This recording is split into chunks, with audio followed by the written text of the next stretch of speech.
We've seen a marked increase in people seeking treatment for marijuana addiction inside of Colorado, and we've seen just an incredibly dramatic increase in youth use as well as in the perception of risk of the use of this incredibly potent form of cannabis here in Colorado.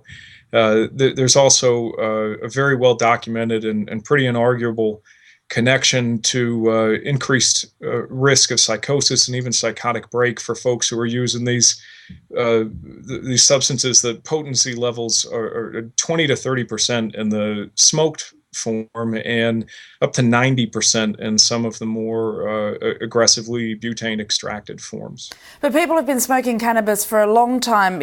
Prohibition has clearly not worked. Is it at least not worth a shot to try and legalise it and regulate it and see what happens there?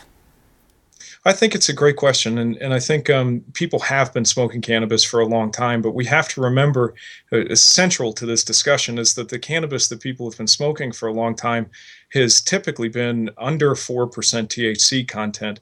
What we've seen now with the advent of large marijuana and the industrialization of this entire process is a form of cannabis that we have not yet seen before in the nation. So the idea of changing laws, of making sure that people are not going to jail, a huge misconception. Almost nobody here is in jail in the States for simple marijuana possession or use.